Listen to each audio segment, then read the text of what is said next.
give us a rundown of your story in a nutshell. From the very beginning? Yeah, Birth? and And I'll skip a lot because I don't remember some of my childhood. The earliest I remember is just how hard it was growing up in a polygamous home. It was, as a child, we didn't really have any structure, and we were always afraid.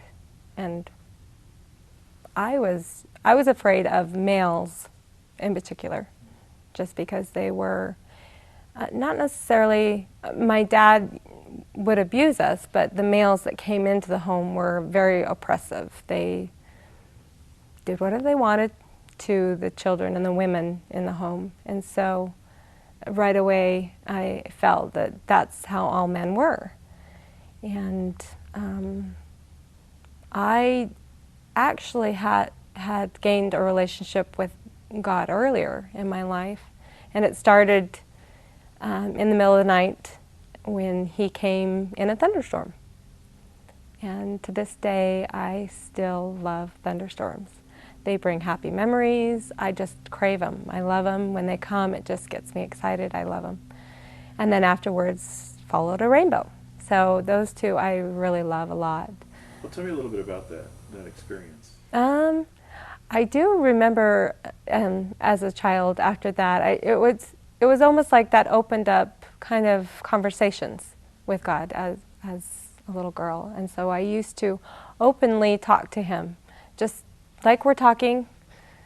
I would talk to him and say, I'm really scared, or I'm so sad, or I don't understand, just stuff like that. I would share everything with him. And I remember one time we were stuck in my dad's workshop during a thunderstorm, and all of the parents were really scared. They were taking one child at a time into the house.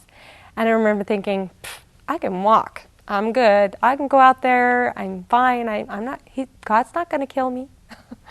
And so I wasn't afraid, and they wouldn't let me walk out in the thunderstorm, which I wanted to. I wanted to just go play out in it. And so it was a lot of fun. Now, where was this? How old was I? Where did this take place? In Harriman, at our home in Harriman. Okay. So. And refresh me. What is the what's the group that you were with? What was When I was growing up, it was referred as the Allred group. Okay. But go ahead and talk about your kind of the growing up process and what life was like as a child, how that formed you, and what path it led you on as you grew into adulthood. And Well, that it made me afraid of men. Even though I started a relationship with God, at the time it was God, I didn't know much about Jesus Christ. It was never talked about, ever. I didn't know him at all until later on in my life. It was always just God, me and God communicating. But of course there were times when I couldn't feel him.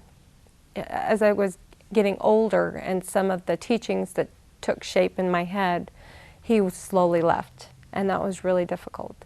And so I became scared again and became bitter towards men in general.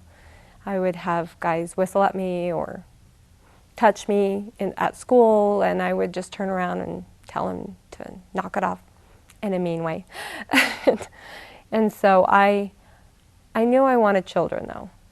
That was something I really, really wanted, but I didn't know if I wanted them bad enough to get married. I didn't. I kept thinking, well, I kept pushing the age back. Maybe I'll be 20, maybe I'll be 25 or 26. And so when I met my husband at age 15, it scared me in a way, but I mean, that was the next time God started communicating with me just a little bit, and he told me that this man was the person I was supposed to marry. And we actually broke it off a little bit, and I ignored him for a little while because it was getting complicated. And then God told me again, don't ignore it.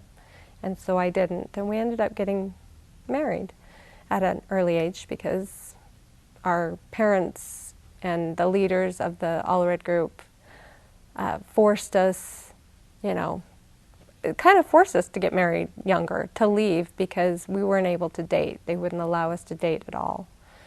And I was told that I was to marry another man, and I didn't know until later that my husband's parents didn't want me to marry him because I wasn't good enough.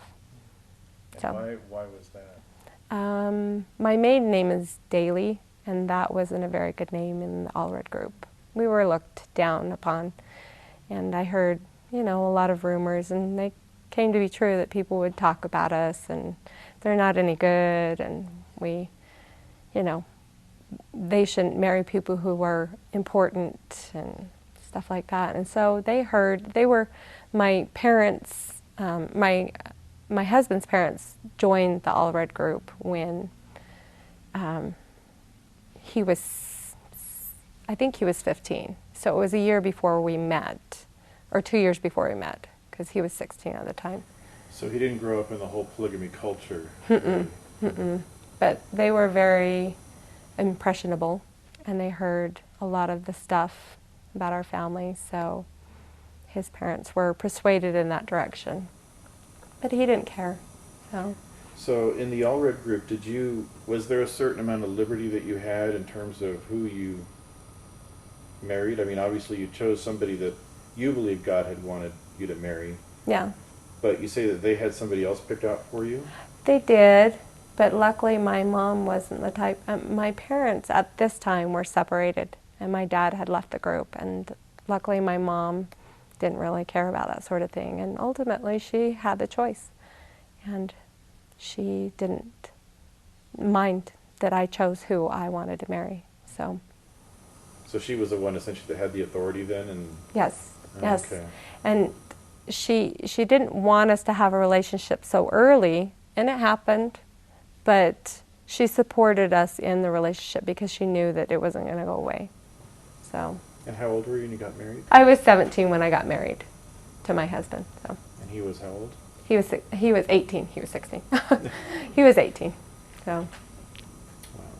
This relationship with God that you had formed as a little girl, Mm-hmm. and you say this kind of started to go away as you begin to learn things. Was it the things you were learning about God, supposedly?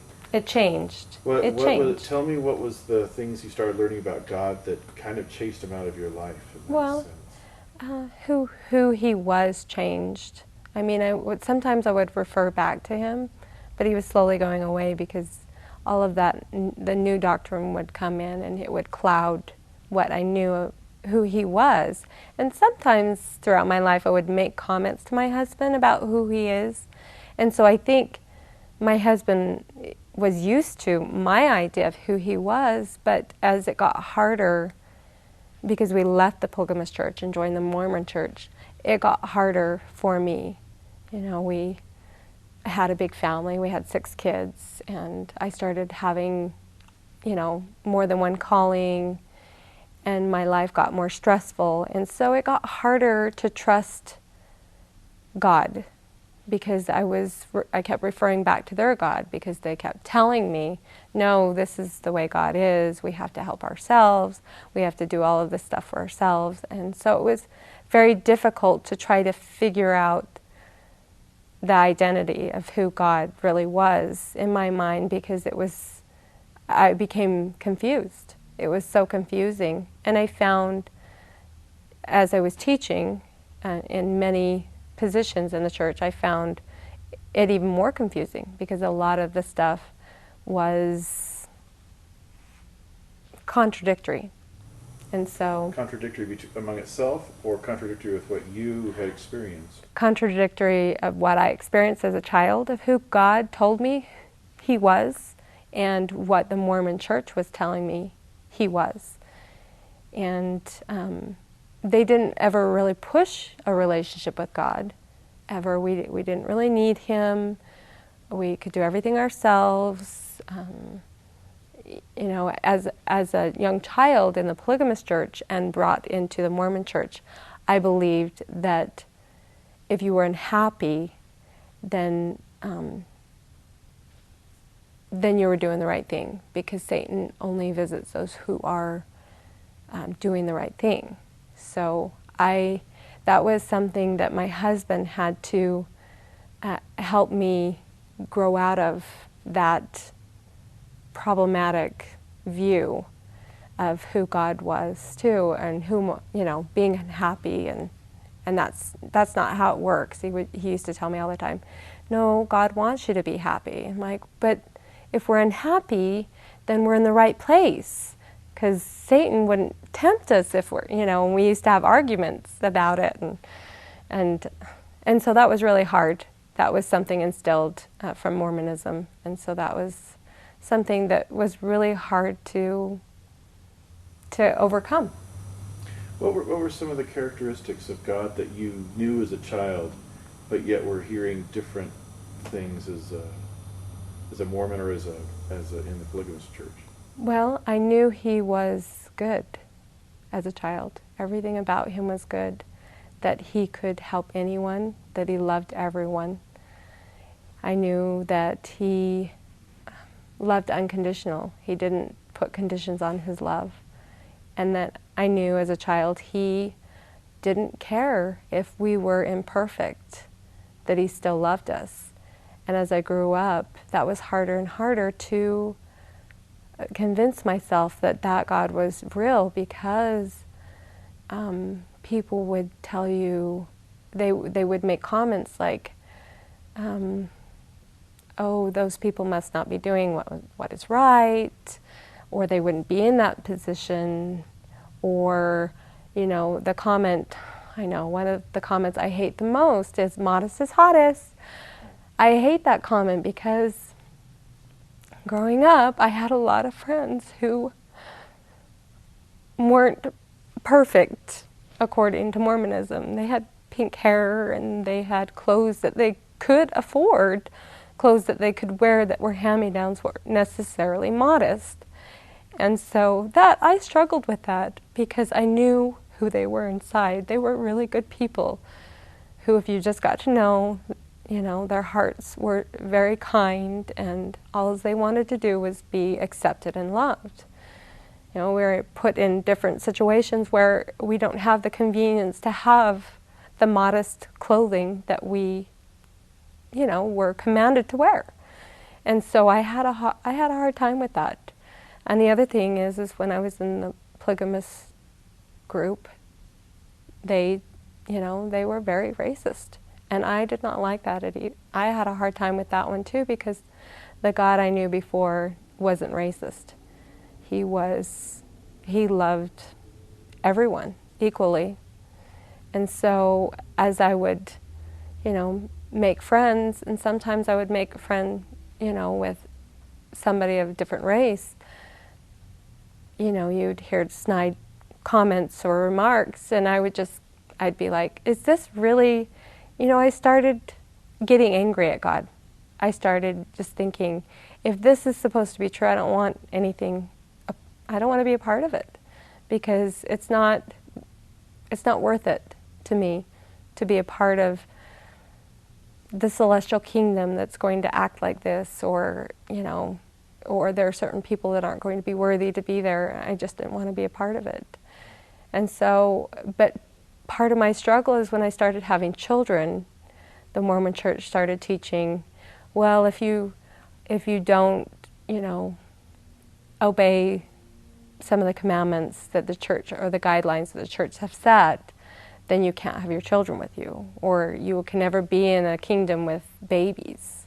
And that was really hard for me. So I struggled and torn between, do I want to be with my family and condone what they teach, or do I want to be in a world where there's, where they accept everyone?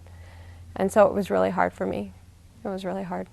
Was there ever a point where you wondered if it wasn't so much that you were getting the idea of God wrong as a child? I mean, how do I put this? Did you ever wonder whether the group was simply wrong about God, or did you just simply think that you were learning the truth about God and he was disappointing you?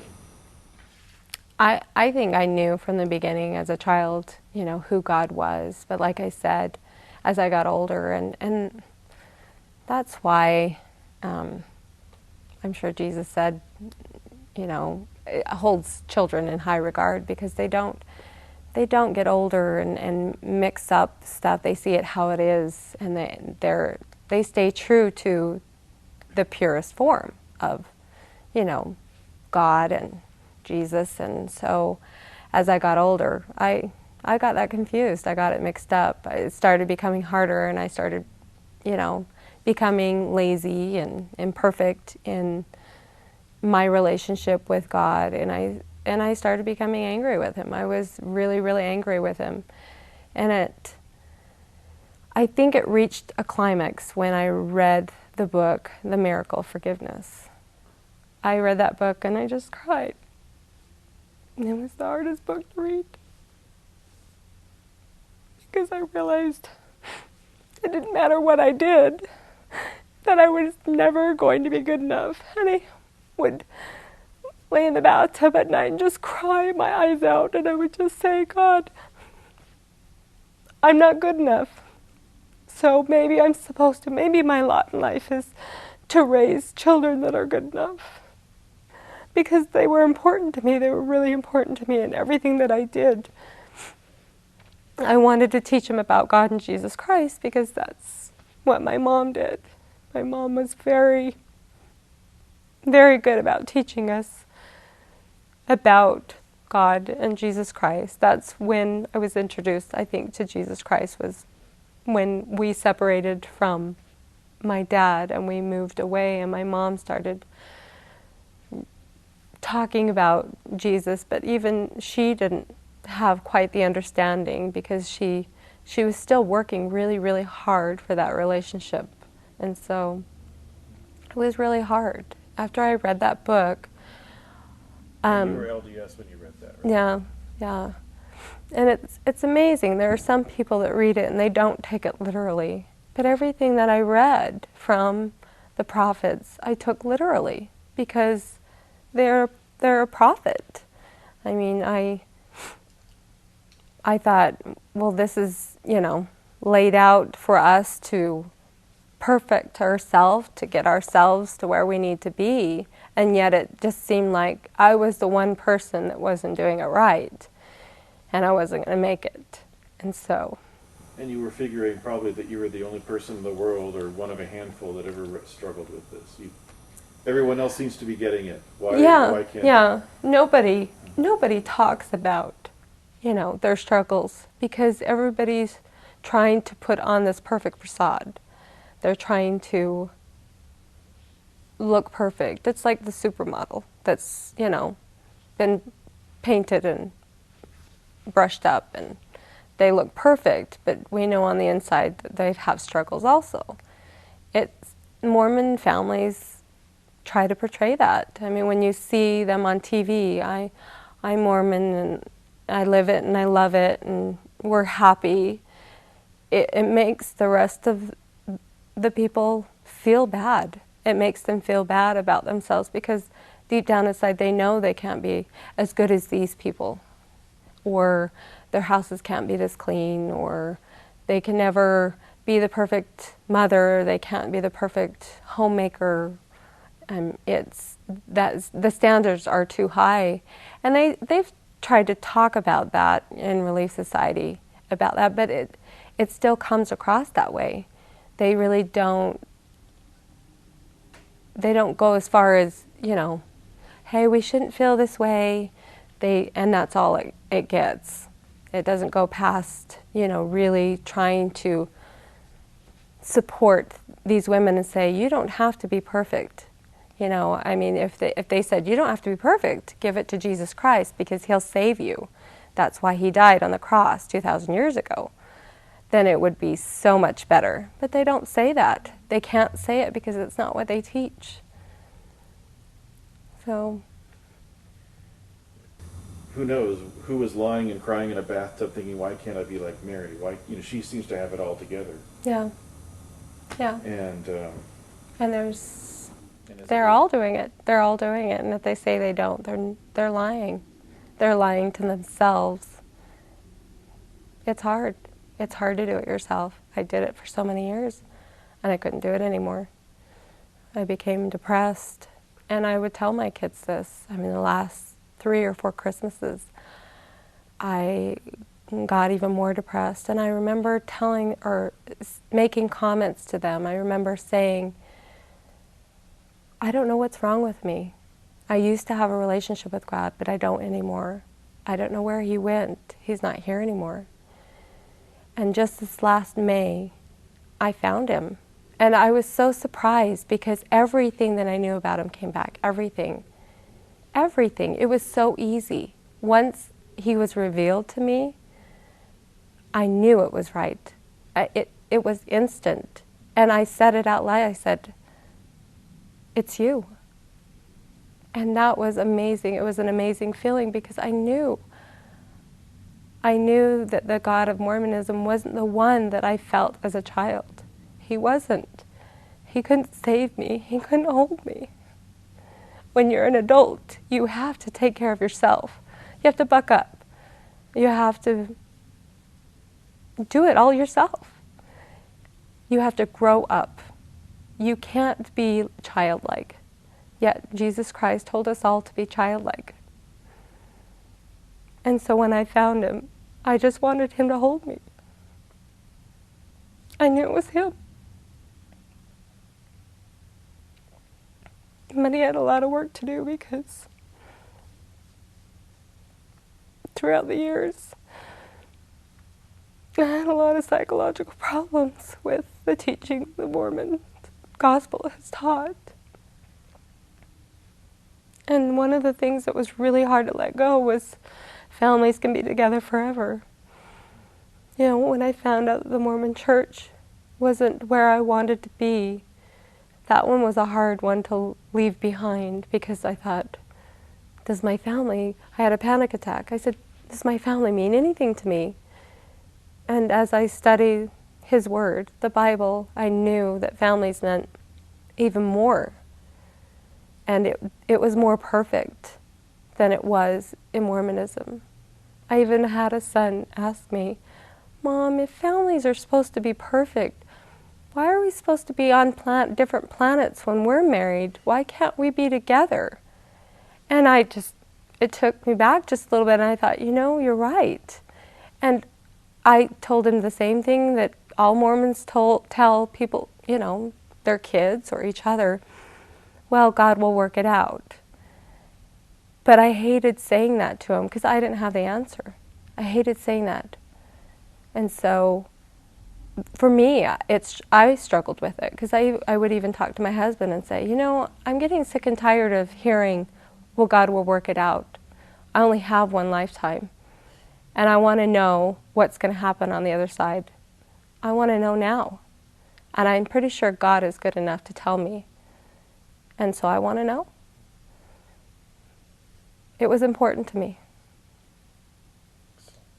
What was kind of leading you to come to the crisis point, as much as you're comfortable telling, and how you found Christ? What were some of the first cracks in the dam of your old belief system, and you know, what were the straws that broke the camel's back?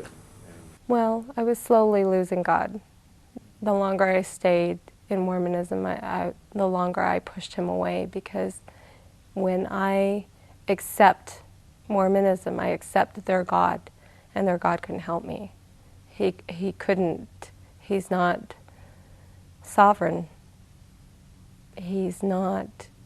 They teach that he can't be everywhere at once.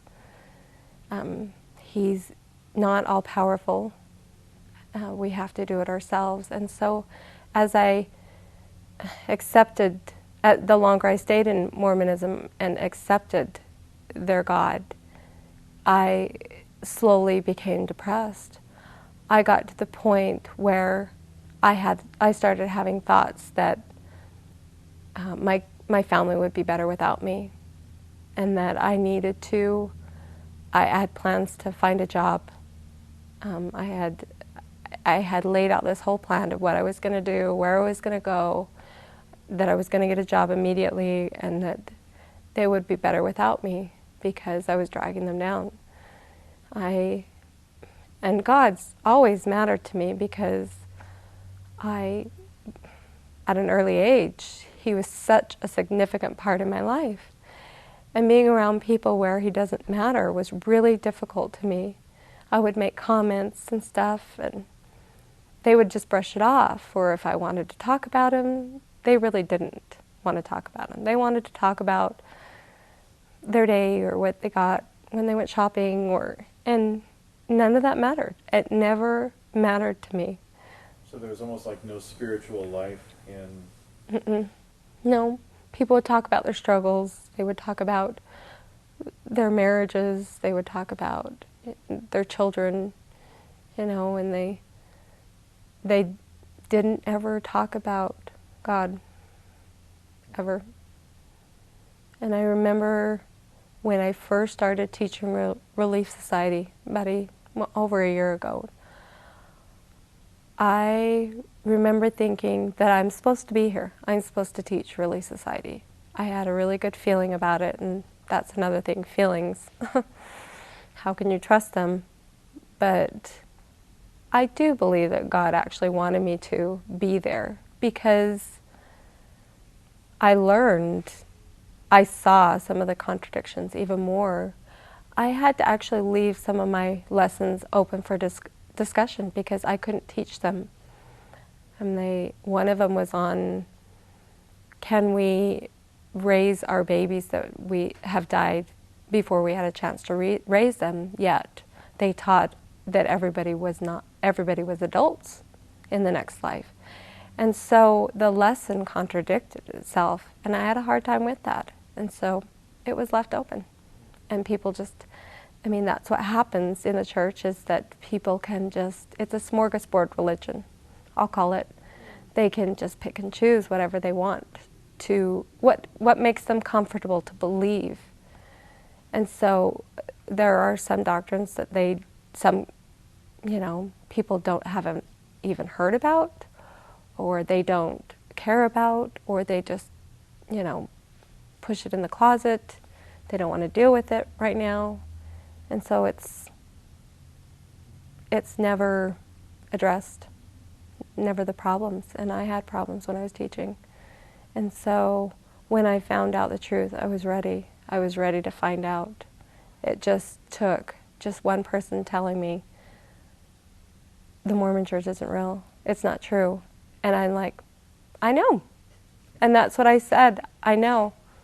I was a little surprised when they said this, but then I wasn't surprised. I accepted it so quickly. And yet, the night that I found out it wasn't true, I had nightmares. And then the next day, I started having bad thoughts about, my family isn't forever. It's not important.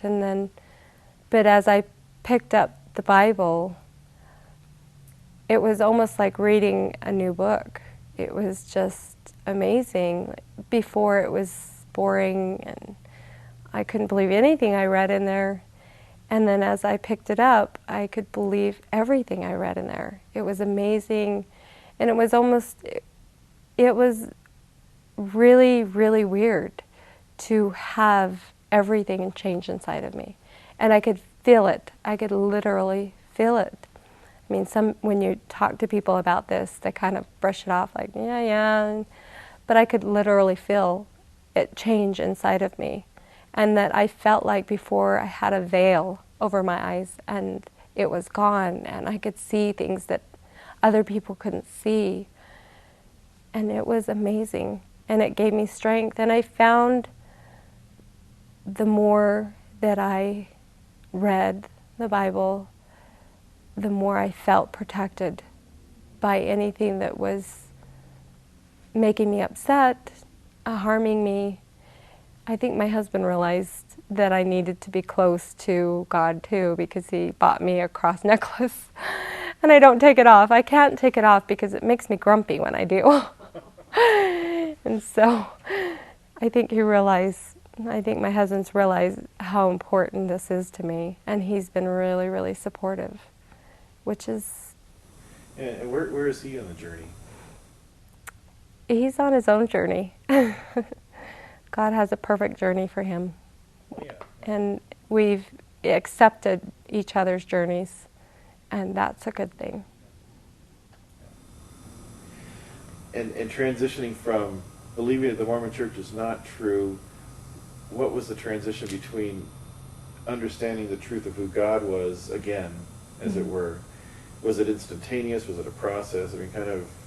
I think it's always a process. I felt like it was instantaneous, but as I look back now, I realize that it's a process.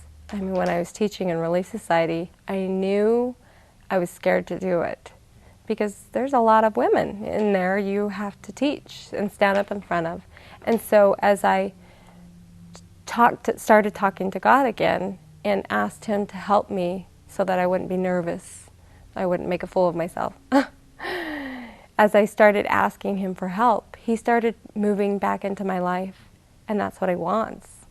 People always complain about how, God allows bad things to happen to them or allows them to, be in darkness, and God's not going to make you love Him.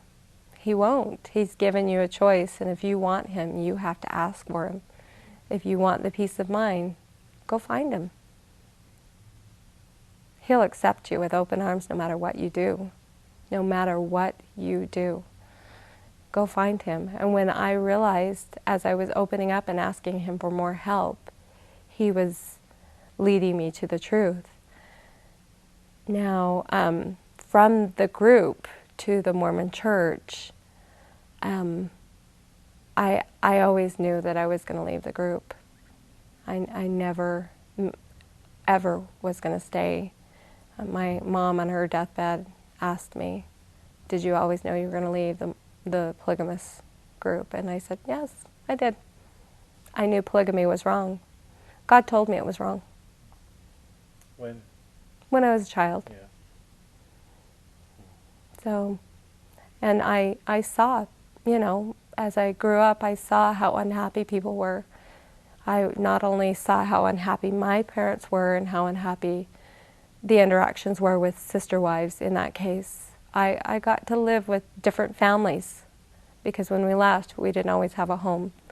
And I saw how miserable they were. There was never any respect, never any unconditional love. There was always some wives getting picked on. There was always a favorite, always. But I even knew that favorite wife was hurting. And if they say that they accept it fully and that only good things come from it, they're lying. They are. Because it wasn't. I've stayed in several polygamous homes growing up, and I've never, ever seen them happy. Ever. So that right there told me also that that's not what I wanted. Ever. And so as far as coming out of the Mormon Church into becoming a Christian, a believer of the biblical Christ, my lovely sister Becky helped me out with that. We were training for a race, and she couldn't not say anything. She didn't mean to say something, but God made her tell me. And I stopped, and I was like, "Really?" And then I believed her. Instantly. Everything, and she needed that because, and now I know, trying to witness to other people is very difficult. They make you feel dirty. They make you feel like you could possibly be the devil yourself. And I know I'm not. I'm a good person. And it's sad when you've had a relationship with all of these people in your life where you've given them all your love and your support and where your word meant something to them at one point. It was really, really difficult for them to not believe you. It was difficult for them not to even look. They didn't even look. Not only did they didn't trust me, they didn't trust themselves, that God gave them a brain. And that was very difficult. I told my husband one day, I said, I feel like people are accusing me of murder, and I'm screaming at the top of my lungs, I didn't do it, I swear I didn't do it. And it felt awful that people were treating you that way. And I thought, they teach that families are more important, and yet I didn't feel that way. I didn't feel love from certain members of my family. I didn't feel love from people that I gave all my life to, and my love to, and my relationships with my friends. I didn't feel that way. I felt that instant I wasn't a Mormon, they shunned me, and they didn't want to be a part of me anymore, and it was a struggle for them. And it was really sad. It was really sad, and the only thing that kept me going was God. As long as I kept reading, as long as I kept keeping Him near me, I could get through it. I could get through my days. And so I put Him first. It was easy. I could easily give up my whole family for Him. He's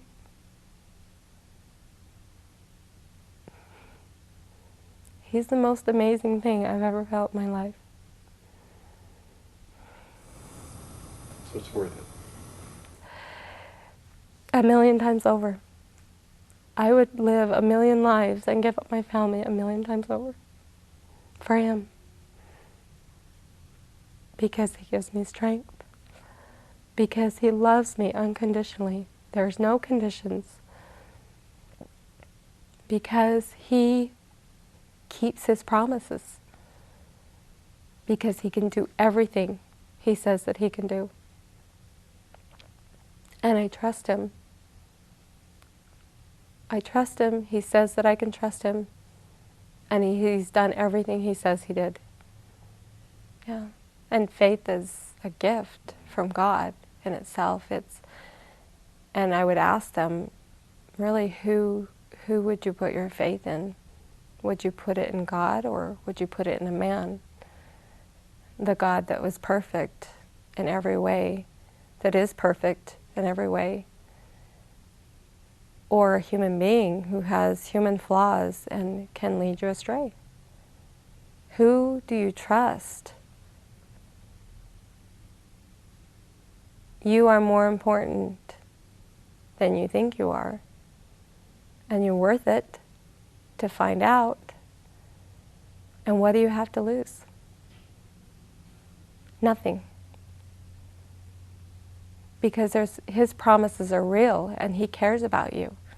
In the end, you have nothing to lose. You have maybe a hard journey, but it's not like you're going through that anyway. It's just a different journey. There's nothing to lose. Find Him. He's there, and He's real, and He's more glorious than you can ever imagine. He's bigger than you can ever imagine. He's worth it.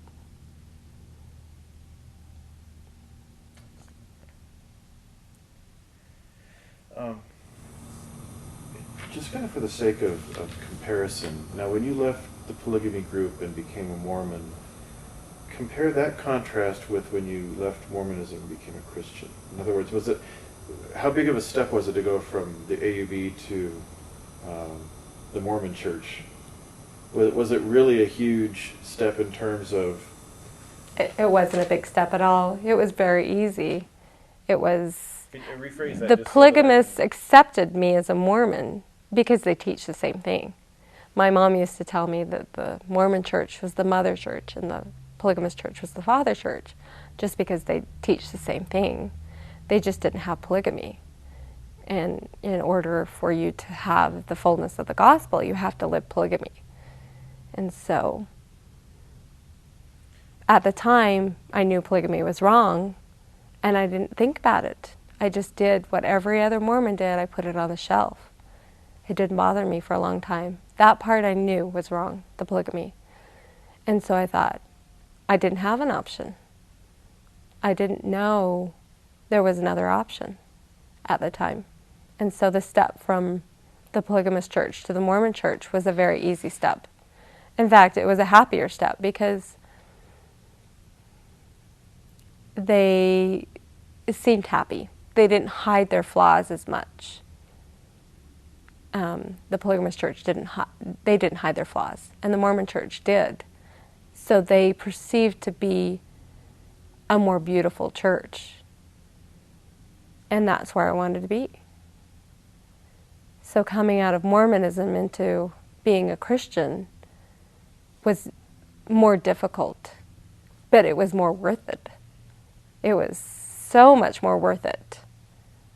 I mean, like I said, I would do it over and over and over again for the rest of my life. It's that worth it. When you were a Mormon, either the fundamentalist or the mainstream, did you have what you would call a testimony of, or what was your testimony? I didn't have a testimony. I didn't like the word. I hated the word. Why? It just left oppressive feelings. It was something that was forced on us. It wasn't something that we could gain ourselves. It was something that they told us we had to have, that it was needed. It was almost like another one of those works that we had to do. And I didn't like it. So when people use testimonies, it triggers not so nice feelings in me. So I don't use testimony. Even as you were growing up, that you had that reaction to it. Yeah. How do you compare that to what you actually believed to be true? When I would get up and bear my testimony, it wasn't really a testimony. I don't think I ever would say I believe in Joseph Smith. I don't think it was about that for me. I think deep down inside, I think God really stayed with me when it came to that, because I would always get tired of people bearing their testimonies. It was blah blah all the time. It never moved me, ever. The only time I was moved at church was when they would sing about Jesus Christ. And they sang about him? How great thou art, stuff like that. But it wasn't when I would think about him. I would try to think about him when they would have sacrament. Every time I would take sacrament, I'd think about him. And so I thought about him. But I didn't really shed the tears. I grew up pretty tough, want to be a tomboy. And so the tears didn't come for me. And so when you did leave and people saw that would they just say, oh, well, you just never had a testimony, you were never, is that the kind of thing that they... I don't think they can't really use that against me, because I actually had a hard time with our ward for 2 or 3 years before I left, leading up to it. And the funny thing is the year before I left, I actually grew to love my ward more than I had ever done. And so they couldn't really use that I was doing 3 callings. I was doing more for the neighbors. I was friends with more of the neighbors. And to this day, I have a friend who moved into our ward. And I told her, I said, you're lucky you're moving into an amazing ward. I have no hard feelings toward my ward. Well, it's not my ward anymore. The people in the church around me, I'm sad that, they're in darkness about who God really is, what the Savior did for us. It makes me really sad to see them struggling and not knowing that there's help for them. So I was actually reaching a point in my life where I felt like I was in a good place, a good standing in the church. Maybe that was God preparing your testimony. Maybe. Because then they can't say, oh, well, you were just offended, or you just didn't like this. Or, nope. They can't say that. I wasn't offended. Yeah. What are the things that are the hardest for you in terms of belief in doctrine to overcome, and you said the families are forever, pre-existence. Was that a tough one for you? No, not the pre-existence. Really? Huh. In some ways, I think I did never believe in the pre-existence. It was problematic for me growing up. Part of it was that I had a hard time believing that in some ways that there was already a split up, and some of these people that did horrific things on earth were the ones that chose. That just didn't make sense to me. I thought, you know what? No, I don't think so. There's definitely a choice that God has given us now. And the other thing was reading in Genesis. How can we believe in a pre-existence when God created us, created Adam out of the dust of the earth and us out of Adam? And as a child, I knew that really well. I always used to talk about the little poem that, you know, we are protected under our husband's arm near his heart. And, you know, it was a beautiful poem, but it always made me think, well, wait a second. If our Heavenly Father and our Heavenly Mother, you know, we were up with them, then where was Adam and Eve's Heavenly Father and Heavenly Mother? And I dove into stuff way too deep, and I drive people crazy. And You're one of those kids, yeah. Yes. What about this? What about this? Do I have to answer that? Let's see. So who was Jesus before and who is he now? Before, he was my brother that I thought I adored, but I didn't. I was taught that he was my brother, but I never really had any more thoughts past that as a Mormon. And as a Christian, he's so much more. He's amazing. And I realized that he had to go through some horrific stuff for us. I've tried to read about every detail of his death. And every time I read it, I find out something new, and it makes me cry all over again. To think that he did all of that for us, and he didn't even have to take the form of human when he was in perfect form, in perfectness, you know, and he did that for us. Not because he had to, but because he wanted to. And I knew throughout the stories that I read about him that he has a sense of humor and that he loves us unconditionally. And yet he feels other things that are natural that people try to get away from, and that he feels hate. And I always thought that hate was unnatural. I used to tell my kids, don't say that word. That's so mean. You don't hate people. And I don't want them to hate people. I want them to love people. But, you know, it's not unnatural. I mean, we live in a fallen world where it's perfectly natural. He's, I guess, the one thing I keep thinking about is him on the cross with the other man, and telling him that he can be with him instantly. And I keep thinking, and that's what I want. I want to be with him instantly. Why do I have to work for it? But I don't. I don't anymore. I don't. He did it for me.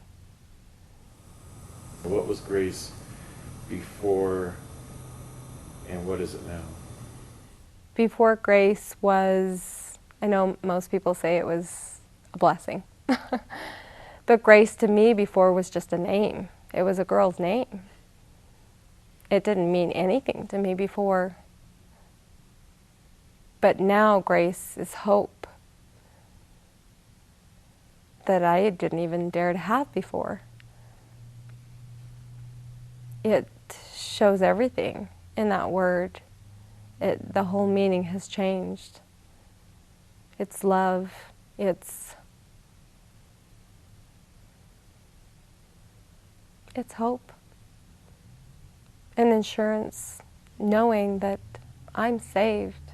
I'm saved now, not after all that I do, that I'm saved now.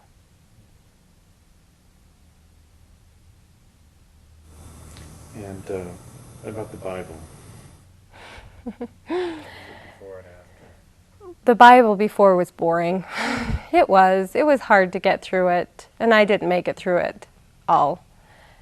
Well, and now I haven't made it through it because I'm reading it in depth, because it's amazing. When I read it now, I get goosebumps every time. And I'm finding that Jesus is on every page. He's amazing. And the prophecies and the fulfillments and the love that's shared in the book. Everything, every page, I think in my head, this is God talking to me. And I'm in awe every time I read it. I love to read it, and I have to read it every day. It's my nourishment. I found before I used food sometimes as comfort, and after, as I read the Bible, I don't need as much food. When he literally said that he is the food of life, he meant it. I didn't know that he really meant it, that I haven't been as hungry. I literally haven't been as hungry because he fulfills my needs. Interesting there. What are some of your favorite verses that were meaningful to you as you were on this journey? Well, one of them I used to think about as a child is Matthew 16:25, and it says, "For whosoever will save his life shall lose it, and whosoever will lose his life for my sake shall find it." And I always wanted to do that. I always wanted to give that to him, to be able to abandon the things that were important for him. And I never quite understood that, and now I do. And it's true. When you find him and you find the strength that Jesus Christ gives you, you will find everything in your life so much more rewarding, so much brighter. It's like going from black and white to color. It really is. Everything is so much more beautiful. And he was right. You will find it. And I did. I found my life so much better because he's taking care of me. And I'm imperfect. And everything I did, everything I touched, I messed up. I made a mess of my life. And he fixed it. And the other one, there's a song too, and I love the song.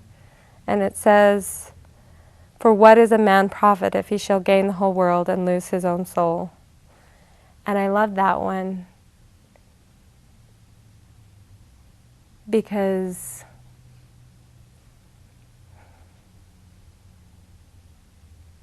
the world has never mattered to me. The things of the world has never mattered to me. I've always been curious about God. I've always dreamt about him. I was telling my husband the other day, I used to dream about the constellations, about the heavens, even before I saw pictures that were real. And so he would come to me in my dreams. And they were real. And it always mattered to me. All right, I would love to read this. It's it's a promise that God's given us to help some people understand why they go through what they do. He said, "Have you noticed that the best source of comfort is someone who has struggled with pain, sorrow, or loss? That is one reason why God offers His followers the gift of comfort, so that we can in turn give it to others. Yes, God sometimes allows tragedy to enter our lives, but He never intended for us to go through difficult times alone. Once we have, by God's grace, gone through a dark time, God calls us to offer comfort to the hurting people. He puts in our paths often the comfort is our mere presence, not right words. Our willingness to share the kind of comfort we have received reflects both our knowledge of our good God and our faith in Him. And whether we are receiving or offering comfort, we can rely on the greatest comforter of all, the Holy Spirit, given to us by God, and the Spirit is continually with us, willing to guide and empower us as we come alongside hurting people. Yes, our Redeemer God is at work when He uses the Comforter to comfort others." And when you're leaving a situation, when you find out the truth and you leave a situation, it is very, very difficult. It is, but it's worth it. And I would suggest it doesn't matter who you are, and don't think that you're weak, because I have contemplated this also. I would suggest you find someone who's gone through the same thing, because it's so much easier to be comforted and to make the travel with someone else. Don't travel it alone. God never wants you to be alone. And He's there for you, but He's put other people in the same situation so that they can comfort each other. So don't do it alone. Find someone. And don't go back. It'll be more miserable. And it may seem difficult at first, and it may seem difficult every other day, but it'll become smaller and smaller and smaller. I went from being frustrated every other day to being frustrated every weekend, to the point where I'm comforted all the time. And although I have moments where I have bad days, it doesn't seem so bad anymore. I can certainly be more optimistic in that bad day. So just trust in the God of the Bible. He won't fail you, and He loves you unconditionally. He loves you like He loves everyone else, and He wants you to find Him. He wants you to come to Him. I want all of you guys out there who care for truth. I want you to know that there are more people who know what you're going through than not. And they're there. God will help you find them. And don't be afraid. Don't be afraid. Don't be afraid of the truth, because it's going to change your life. It'll just change it for the better. And the truth matters. It always matters. And ignorance is not bliss. It's not. No one likes being left in the dark. Find Him. He's really, really good.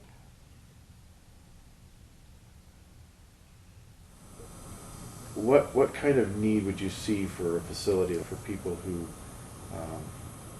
find themselves in a situation that they want out, they know they want out, but there just doesn't seem to be any way out? Well, you still have sisters that are in the Mm-hmm. polygamy group, right? Oh yeah. And maybe their situation isn't quite as spectacularly hard as what's been plastered on the news about the other group. Oh, Or no. maybe it has been. I don't know. It was very real. It was the hard times were very real, and we all have different stories about how hard it was, and some of us have been married into it. But as you know, sometimes sisters share everything. And it's just as real to us as it was for them. I used to witness men who viewed women as possessions, that they could do anything they wanted to. And it created a lot of anger in me. Anger that I didn't want, and that made me angry. But I was like the little mouse in the hole in the wall, and I saw it all.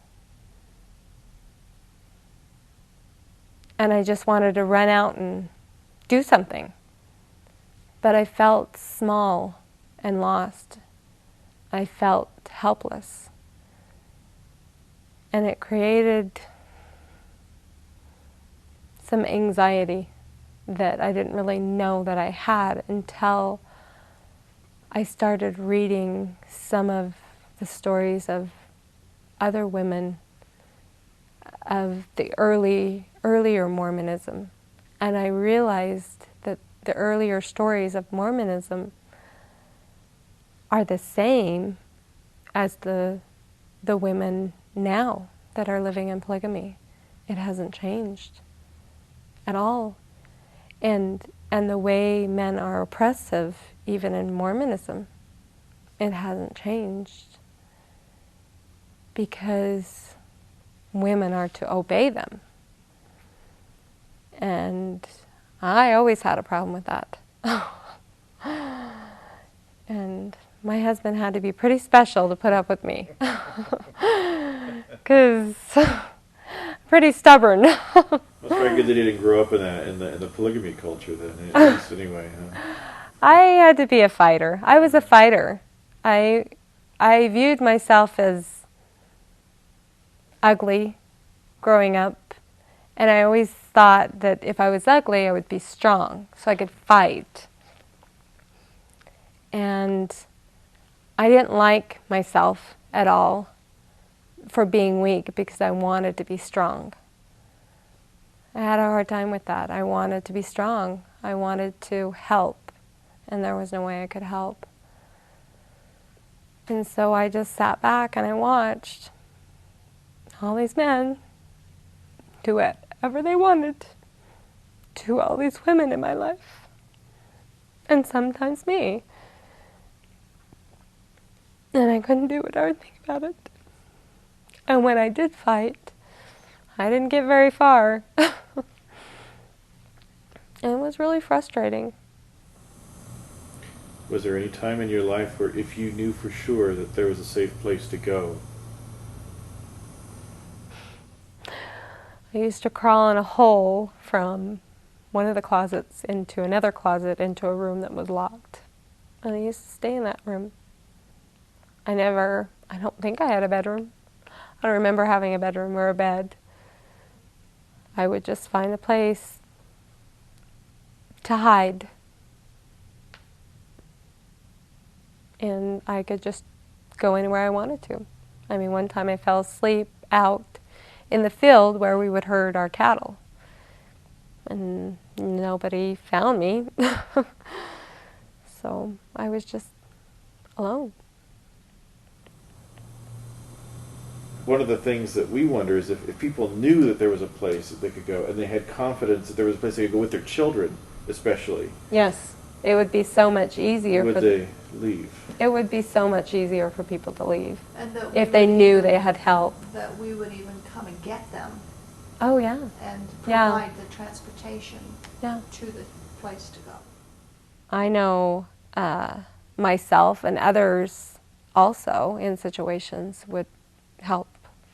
I mean, if there was transportation, if there was housing, a way to feed their children, clothing.